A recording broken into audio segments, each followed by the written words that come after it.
जिन्होंने परमात्मा प्यार की अनुभूति द्वारा अपने जीवन गुलशन को महकाया है। तूफानों को तोहफा बना सदा उमंग में उड़ते रहे, जिस राह पर चले सतत मंजिल की ओर बढ़ते रहे। मुश्किलों में कभी हार ना मानी, विजय जिनका जन्मसिद्ध अधिकार रहा। ऐसी महान विभूतियों से आज हमें रूबरू होने का सौभाग्य प्राप्त हो रहा है, अनुभूति द्वारा। शरीर का नाम है शारिका और मैं बचपन से ही बाबा से जुड़ी हुई हूँ। छोटी थी तब से सेंटर जाती थी, तो मुझे बाबा के गीत भी बहुत अच्छे लगते थे, दीदियों का प्यार भी अच्छा लगता था, तो छोटेपन से ही जाना आना चलता था।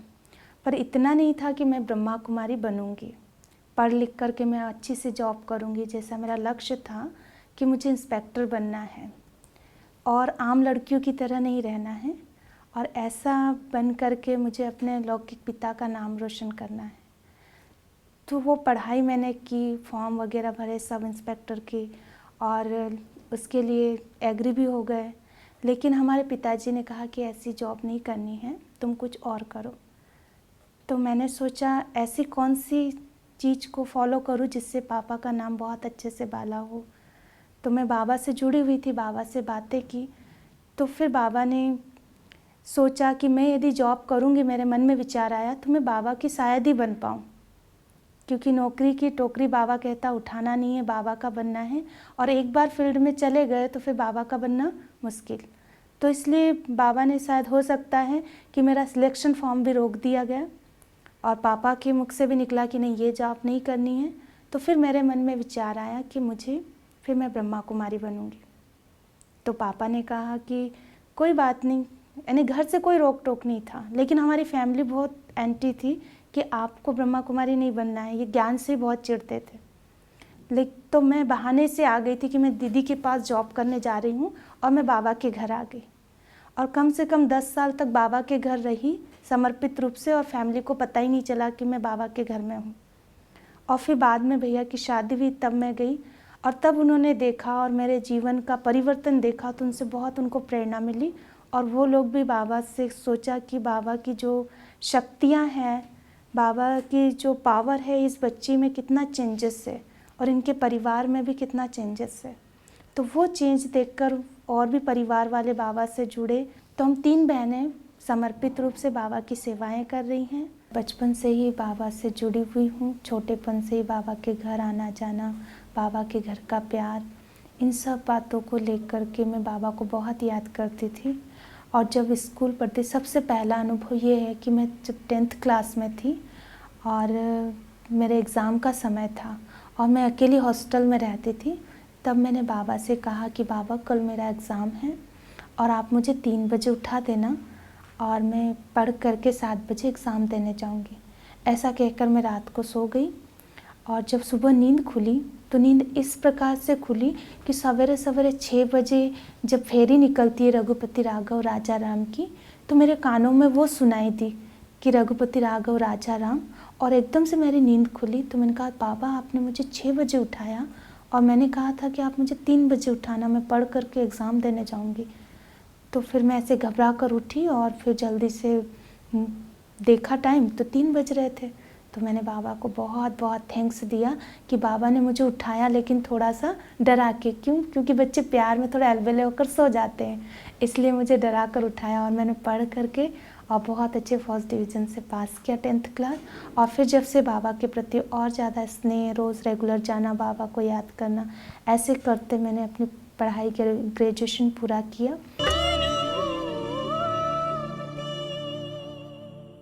मैं डॉक्टर रश्मि दाइमा प्रोफेसर के पद पर देवी अहिल्या विश्वविद्यालय इंदौर में कार्यरत हूँ। बाबा के ज्ञान में आने की मेरी शुरुआत इस प्रकार से हुई। मैं यहाँ इंदौर की बजाय ग्वालियर पदस्थ थी और मेरा परिवार यहाँ इंदौर में था। मेरी बुआ जी जो 80 वर्ष की हैं, वो ज्ञान में चलती थी, और उन्हें चूँकि दिखाई नहीं देता था इस उम्र में, तो कई बार वो मुझे मुरली पढ़ने के लिए देती थी। तो ऐसे मेरा बाबा के ज्ञान से परिचय हुआ। उसके बाद मैंने व्यवस्थित रूप से 7 दिवस का कोर्स किया और बाबा की मुरली का रेगुलर सुनना शुरू कर दिया। अब बाबा उस समय पर मुरली में अक्सर कहते थे कि बेफ़िक्र बादशाह बनो, बेफ़िक्र बादशाह बनो, और मैं ज्ञान में नई थी, तो मैं बाबा को कहती थी कि आप रोज़ कहते हैं कि बेफ़िक्र बादशाह बनो, बेफ़िक्र बादशाह बनो, और चूँकि मेरा परिवार पूरा इंदौर में और मैं अकेले ग्वालियर में, मेरी बिटिया उस समय आयु में 16-17 बरस की रही होगी और उससे छोटी बिटिया 10-1 साल की थी, सबसे छोटा बेटा 4-5 साल का था। तो उस आयु में बच्चों को छोड़ के रहना, मेरे को लगता था कि कैसे मैं बेफ़िक्र बादशाह बनूँ। तो बाबा से अक्सर जब मुरली में ये आता तो मैं बाबा से कहती कि बेफ़िक्र बादशाह मैं कैसे बनूँ, आप मुझे बेफ़िक्र बादशाह बनाएं। तो बाबा ने मेरे साथ एक बहुत ही अच्छा स्मरण इसका किया और एक बहुत अच्छा अनुभव करवाया मुझे कि जब बाबा से मैं ये कहती रही, उसके 2 हफ्ते के अंतर में मैंने देखा कि मेरी बिटिया भी ज्ञान में चलने लगी। वो सिस्टर शिवानी के एपिसोड्स डाउनलोड करके या सीडी से सुनने लग गई और वो भी यहाँ ब्रह्मा कुमारी में आ गई और बाबा की बच्ची बन गई। और बस इस तरीके से पूरा परिवार हमारा सतो प्रधान हो गया, बुद्धि शुद्ध हो गई, सबके संस्कार परिवर्तन होना शुरू हो गए। और बाबा ने इस तरह से मुझे, जो मुरलियों में कहते थे कि बेफ़िक्र बादशाह बनो, और मैं बाबा से अक्सर कहती थी कि बाबा कैसे बनूँ, आप बनाओ मुझे, तो बाबा ने वो बना के बताया। और परिवार सभी जब बाबा के ज्ञान में चलता है तो बेफ़िक्र बादशाह हो ही जाते हैं, क्योंकि सभी अपने आप को बहुत हल्का और सहज अनुभव करते हैं। तो ये मेरे जीवन का एक बहुत ही इम्पॉर्टेंट स्मरण है जो मैं कभी भी भूल नहीं सकती और जिसने मुझे ज्ञान में इतनी दृढ़ता के साथ चलने के लिए प्रेरणा भी दी। जब परिवार बच्चों से आप निश्चिंत होते हैं तो आपको लगता है कि आप जिस राह पर चल रहे हैं वो बिल्कुल सही है, उसका चुनाव बिल्कुल सही है और आपके सारे साथी, लौकिक में भी जो आपके साथी हैं वो सारे आपके साथ हैं। तो ये जो स्मरण है ये मैं चाहती हूँ कि सभी के जीवन में इसी प्रकार का अनुभव होता है, क्योंकि जो भी जब ज्ञान में चलता है तो वो अकेला होता है, परिवार सभी एक साथ ज्ञान में नहीं आता है। और धीरे धीरे ऐसा होता है कि उस ज्ञान के प्रभाव से, आत्मिक शक्ति के प्रभाव से, आपकी दृष्टि वृत्ति से सारा परिवार उसी दिशा की ओर चल पड़ता है। और धीरे धीरे इसी प्रकार परिवार से समाज, आपका कार्यक्षेत्र, इसका अनुभव मैं अपने कार्यक्षेत्र में भी करती हूँ। मैं कोई भी काम करती हूँ, प्रोफेसर हूँ, एडमिनिस्ट्रेटिव उसमें भी हूँ, हॉस्टल वार्डन भी हूँ, तो बाबा को हाथ साथ लेकर जब भी कोई काम करते हैं तो हमारी वृत्ति शुद्ध होती है, दृष्टि शुद्ध होती है, हमारे विचार पुण्य होते हैं, सात्विक होते हैं, सतो प्रधान होते हैं। तो जब हमारी मन से भावना अच्छी होती है तो एक्शन भी हमारे ऑटोमेटिक अच्छे होते हैं, और जब एक्शन अच्छे होते हैं तो उनके रिज़ल्ट भी अच्छे ही होते हैं। कई बार मुझे आश्चर्य होता है कि जो परिणाम मुझे मिलते हैं वो आश्चर्यजनक होते हैं। कई कामों में मैं बिल्कुल अकेले होती हूँ, अकेले शुरू करती हूँ, बाबा का हाथ साथ लेकर करती हूँ, पर वो चमत्कारिक होते हैं। ऐसा लगता है कि शायद 10-12 लोगों ने मिलकर मेरे साथ काम किया। तो ये सारे अनुभव जो हैं, ये जो बाबा को जब हम हाथ साथ लेकर चलते हैं तो ये हमारे घर परिवार, हमारे समाज, हमारे काम, इवन मेरी क्लासेस में जब मैं क्लास लेती हूँ तो पहले और अभी मैं बहुत अंतर महसूस करती हूँ। पहले मैं स्टूडेंट्स के साथ वो समझ नहीं बिठा पाती थी या वो समझ नहीं बन पाती थी जो आज मुझे बन पाती है, क्योंकि बाबा ने जो आत्मिक शक्ति दी है उससे आप दूसरी आत्मा को क्या चीज़ चाहिए, किस प्रकार से उसकी ज़रूरत है, आप बहुत अच्छे से समझ लेते हो। और जब आप उसको समझ लेते हो तो फिर आपको उस तक अपनी बात पहुंचाना या उससे उसकी बात समझना बहुत ही आसान हो जाता है। और युवाओं में हम सीधे आध्यात्म के नाम से हम कहें तो कोई चीज़ में जुड़ाव नहीं होता, परंतु जब हम उनकी समस्याओं पर जाते हैं और जब उन समस्याओं को हमारे बाबा के ज्ञान या आध्यात्मिक ज्ञान या हम positive thinking, stress free living से जोड़ते हैं, क्योंकि युवा बहुत ज़्यादा स्ट्रेस है इस समय का, और उनकी स्थिति ऐसी कि ना वो घर में चर्चा करते हैं, ना ही वो दोस्तों में चर्चा करते हैं, ना ही शिक्षकों से चर्चा करते हैं। तो ऐसे में वो बहुत अकेले हो जाते हैं और फिर दिशाहीन हो जाते हैं। तो दिशा देने के लिए यदि हम किसी एक जगह उनको खींच के लाएं तो शायद ना आए, पर जब हम उनके लेवल पे उनकी दृष्टि वृत्ति से जाकर के उस चीज़ को समझते हैं और फिर अपना बाबा का अनुभव और अपने आत्मिक शक्ति का प्रभाव से जब उस समस्या का समाधान करते हैं या उनको वो सलाह देते हैं तो निश्चित रूप से उस पर चलते हैं और उसमें बहुत ही ड्रास्टिक चेंज हम पाते हैं। ऐसे कई बार मुझे कई अवसरों पर कई लोगों ने कहा कि आपका इंटेलेक्ट मैडम बहुत डिफरेंट है, तब मैं मुस्कुरा कर कहती हूँ कि ये सब बाबा की करामात है। कई बार लौकिक में हम सामने नहीं कह पाते, पर मन में मैं मुस्कुरा कर कहती हूँ कि ये बाबा का करामात है। जैसे कई बार जिस चीज़ पर सभी लोग बिल्कुल हताश और निराश हो जाते हैं, सोचते कि यह असंभव है, हो ही नहीं पाएगा, मैं अपने आप को पाती हूँ कि मैं तब भी यही सोचती हूँ, क्योंकि बाबा है, बाबा का ड्रामा है, सब कुछ निश्चित है, और जो है वो सब कुछ कल्याणकारी है, और जो होगा वो भी सब कुछ कल्याणकारी होगा। तो इस विचार से मैं कभी अपने आप को हताश, निराश या किसी चीज़ में ये नहीं सोच पाती हूँ। मैं हमेशा पॉजिटिव रहती हूँ। मुझे हमेशा मालूम होता है कि सब कुछ कल्याण के लिए और सब कुछ कल्याणकारी ही होगा। तो ये सारी चीज़ें जो डे टू डे लाइफ में आपको हेल्प करती हैं, आपके प्रोफेशन में, आपके काम में, ये बहुत ही अद्भुत है, जिसको कि शब्दों में शायद कई बार हम नहीं कह पाएँ, या मैं उस लेवल तक शायद शब्दों में ना बता पाऊँ। पर वो हम सिर्फ अपने लिए नहीं, हम अपनी दृष्टि से, अपनी आत्मिक पावर से हम सभी को सकाश दे पाते हैं। और सकाश सिर्फ एक ही प्रकार का नहीं, शांति का या ज्ञान का। जिस आत्मा की जिस प्रकार की रिक्वायरमेंट होती है, बाबा ने आज अपने बच्चों को इस प्रकार की आत्मिक शक्ति, दृष्टि, वृत्ति दी है कि वो जिस प्रकार की जिसको ज़रूरत होती है उसको वो अनुभव करके और उस प्रकार से उसके साथ व्यवहार करके उसको सकाश दे पाते हैं। हर एक का अनुभव हर एक से अलग होता है।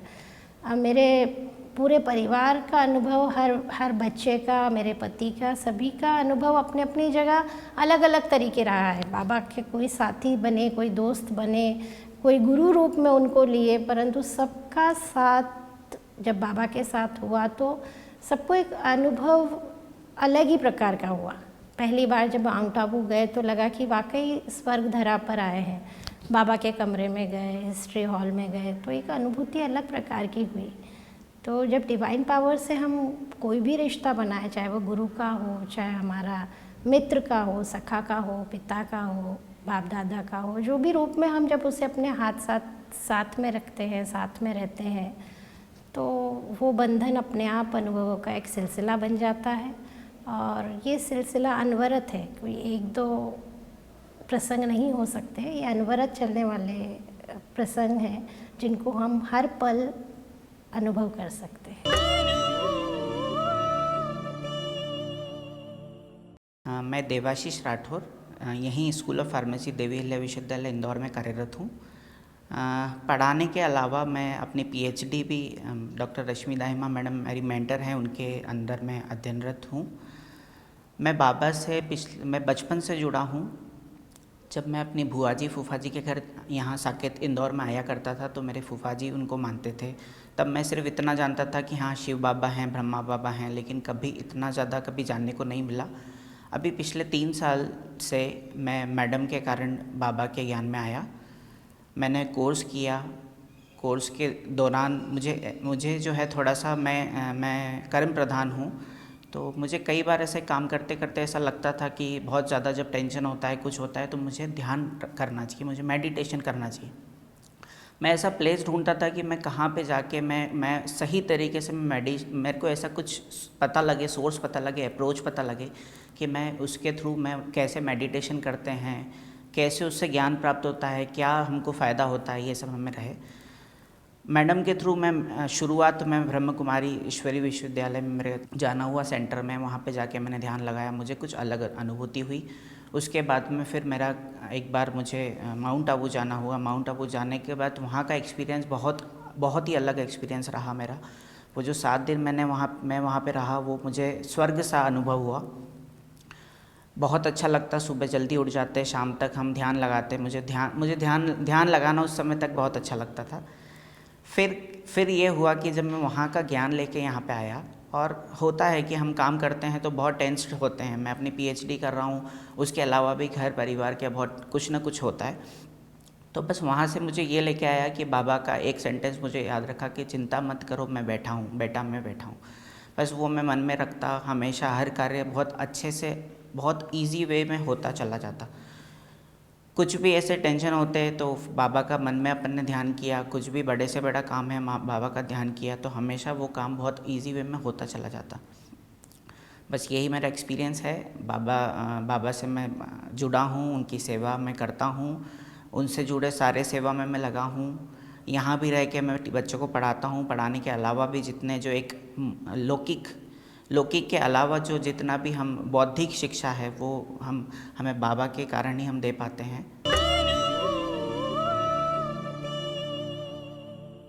मेरा नाम पूजा है। मैं सेकेंड ईयर बीकॉम की स्टूडेंट हूँ। सुल्लाखेड़ी से बिलोंग करती हूँ। मैं सेंटर में 5 साल पहले आई थी। मंदिर जैसा समझकर रोज़ बाबा के यहाँ आती थी भोग लेने के लिए गुरुवार के दिन। फिर धीरे धीरे मुझे बाबा का अनुभव होने लगा। दीदियों ने बताया, बाबा के बारे में बताया। फिर मैंने 7 दिन का कोर्स किया। फिर मैंने मम्मी को बताया कि सब जाते हैं तो आप भी जाइए बाबा के यहाँ। फिर धीरे धीरे मम्मी ने भी आना स्टार्ट किया। मैं डेली सेंटर पर तो नहीं आ पाती हूँ, पर घर पर फेस ऑफ माइंड चैनल पर मैं बाबा की मुरली सुनती हूँ और सूरज भाई के शो भी रोज़ डेली देखती हूँ। एक भी शो मिस नहीं करती हूँ। मुझे उनके शो बहुत पसंद है और उनके द्वारा बताए गए जो मुझे बहुत अच्छे लगते हैं, जैसे वो बताते हैं हर चीज़ बहुत विस्तार से बताते हैं, वो चीज़ें मुझे बहुत अच्छी लगती है। एक बार मम्मी बताए, फिर मम्मी आने लग गए धीरे धीरे। फिर मम्मी बताते बाबा के बारे में कि बाबा का ज्ञान बताते, बाबा के अनुभव सुनाते, योग करना चाहिए, अमृत बेला योग करना चाहिए, बहुत सारी चीज़ें मम्मी समझाते रहते हैं। मुझे बचपन से ही गले में एक गठान थी तो उस पर ध्यान नहीं दिया गया। फिर अभी बड़ी होने पर उसने प्रॉब्लम कर दी तो डॉक्टर को दिखाया। डॉक्टर ने टीबी की बीमारी बताई तो बहुत टेंशन हुआ। मम्मी बहुत रोए भी सही कि फिर आगे क्या होगा। तो मम्मी रोज़ योग करते थे, बोलते थे तू भी योग किया कर। मैं बाबा का योग करती थी, पानी चार्ज करके पीती थी। यहाँ पर ऑपरेशन का बोल दिया गया तो पापा ने ना बोल दी कि ऑपरेशन नहीं करवाएंगे, कुछ ज़्यादा कुछ हो गया तो। फिर मुझे अहमदाबाद दिखाया गया। अहमदाबाद योग करने 2-3 महीने की गैपिंग में मैं योग करती थी। मम्मी भी योग करते थे मेरे लिए कि ऑपरेशन ना हो, ज़्यादा कुछ हो ना मेरे साथ, फिर आगे क्या होगा मेरे भविष्य का। तो फिर अहमदाबाद दिखाया 3-4 महीने बाद। तो डॉक्टर ने जब मेरे रिपोर्ट्स देखे, सारे रिपोर्ट्स देखे, उसमें क्लियर आ गया था कि टीबी है, ऑपरेशन होगा। पूरे इंदौर में बोल दिया गया कि ऑपरेशन ही करना पड़ेगा वरना आगे कुछ भी हो सकता है। फिर मैं 3 महीने बाद अहमदाबाद गई, अहमदाबाद दिखाने के लिए। तो डॉक्टर ने रिपोर्ट्स देख के बोल दिया कि कोई ऑपरेशन नहीं होगा और तुम यूँ ही ठीक हो जाओगे ट्रीटमेंट लोगे तो। मम्मी को बहुत अच्छा लगा सुनकर। उसके बाद भी डॉक्टर बोले कि नहीं, एक बार तो जांच करना पड़ेगी कि ऑपरेशन हो कि नहीं हो, एक बार और कंफर्म करते हैं। तो मेरी जांच करी तो मम्मी पानी चार्ज करके दिया था, मुझे बोला था कि बाबा का नाम लेना और जांच के लिए जाना, कुछ नहीं होगा। फिर मैं जब जांच के लिए गई वहाँ पे, मेरी रिपोर्ट्स आई तो मेरी रिपोर्ट्स में टीबी तो आया, बट डॉक्टर ने बोला कि ऑपरेशन वगैरह तो कुछ भी नहीं होगा, बोले दवाई गोली से ही तुम ठीक हो जाओगे। मुझे बहुत अच्छा लगा। जब से मुझे बाबा में और इंटरेस्ट बढ़ गया। फिर मैं बाबा मिलन के लिए भी गई, वहाँ पर 15 दिन के लिए सेवा में गई। मुझे बहुत अच्छा लगा, सेवा में भी सेवा करी बाबा की। मेरी मम्मी सेंटर आते हैं पर पापा सहयोगी तो है, बाबा का सहयोग भी करते हैं सब है, परंतु उनको पता नहीं क्यों अच्छा नहीं लगता है। कभी कभी मम्मी पे चिढ़ते हैं कि सेंटर जब देखो। मैं मम्मी को सपोर्ट करती हूँ हर बात पर कि नहीं आप जाया करो। मैं पापा को बोलती हूँ आप मम्मी को जाने दिया करो, पर वो बाबा, उनको पता नहीं क्या हो जाता है, अपने आप एक माया जैसे आ जाती है कि नहीं जाने देना। पर फिर भी वो सहयोग करते हैं सेंटर पर, बाबा की सेवा भी करते हैं, सब करते हैं। पर फिर भी मम्मी को विरोध करते हैं, लड़ाई करते हैं कि सेंटर जाती है मत जाया कर, लोग बोलते हैं ऐसा ऐसा। पर भी मम्मी सेंटर आना बंद नहीं करते और हमको भी यही सिखाते हैं कि ज्ञान के बारे में बताते हैं।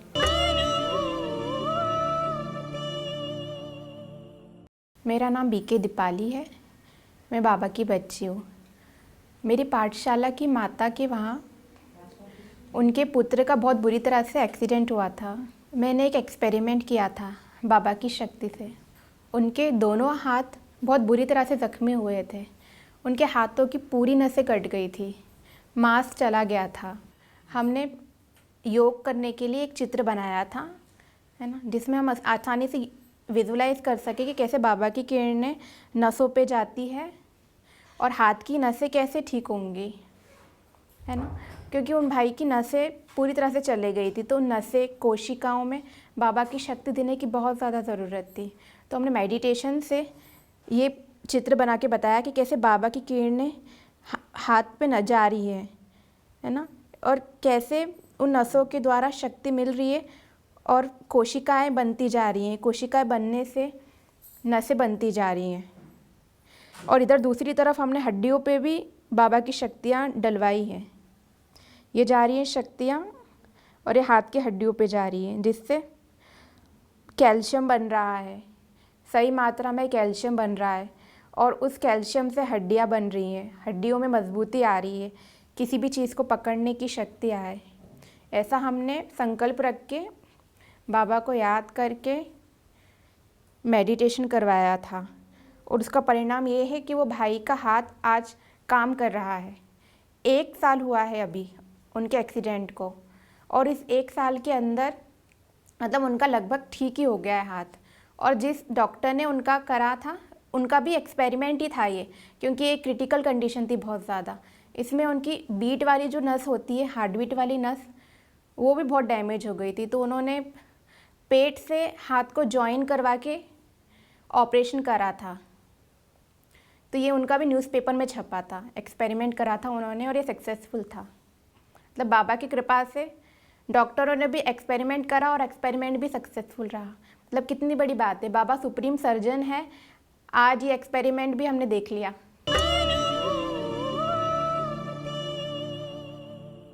मेरा नाम सुभाष भाई। मैं तो 12 साल से ज्ञान में चल रहा हूँ और मुझे शुरू बार में यहाँ पे भगत जीवा ने लाए थे। इसके बाद 7 दिन का कोर्स हुआ और मैं माउंट आबू भी लगे शिविर में। वहाँ पे मेरे को शुरू में तो ऐसा लगा कि नहीं चलना चाहिए, पर वहाँ पे जाके देखा तो बहुत ही अलग लगा कि यहाँ तो स्वर्ग है। फिर वहाँ से मैंने शिविर किया, क्लास भी 7 दिन का कोर्स भी वहीं पे करवाया दीदी ने। और जब से मैं तो चल रहा हूँ। बाबा, मुसीबत तो बहुत आती है मगर बाबा है तो उस मुसीबत को सब पार कर देते हैं। मैं बाबा की याद में रहता हूँ।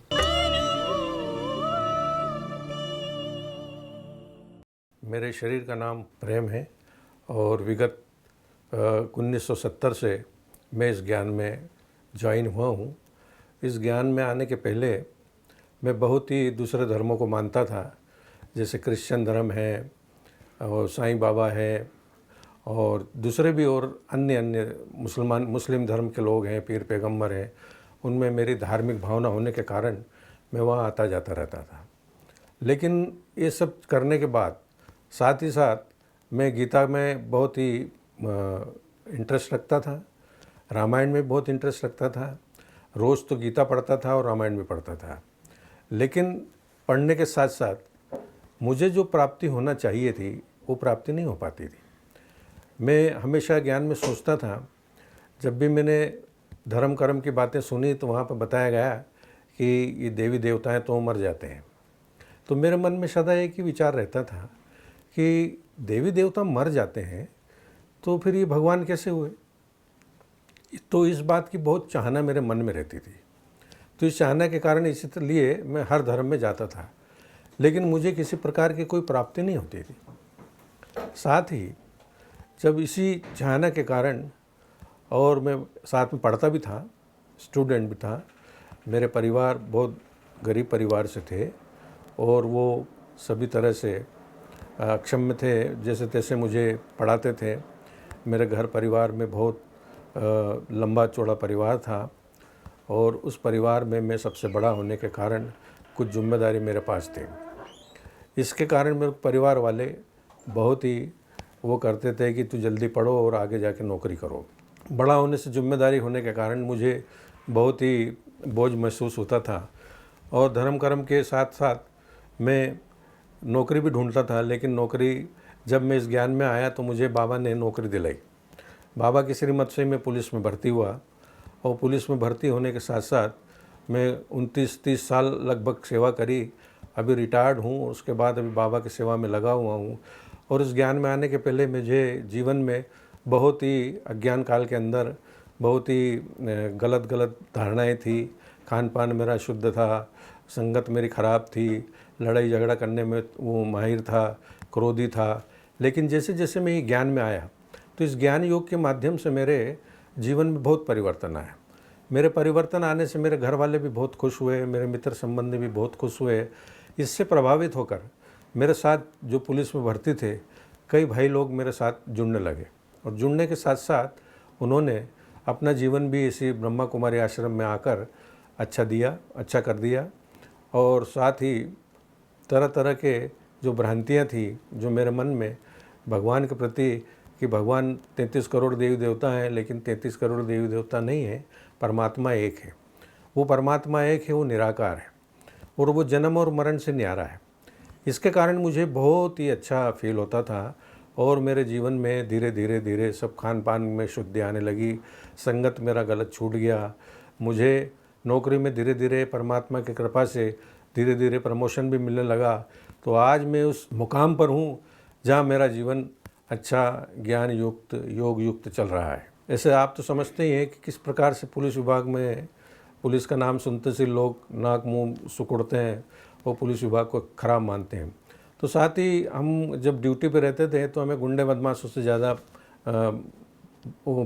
मतलब उनसे संबंध मिलता था हमारा। कुछ उनके संबंध में लड़ाई झगड़े के कारण उनसे टच में आना पड़ता था।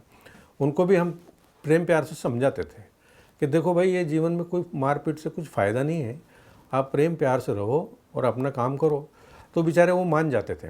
मान इसलिए जाते थे क्योंकि हमारे ज्ञान योग की धारणा के कारण उनमें बहुत परिवर्तन आ जाता था।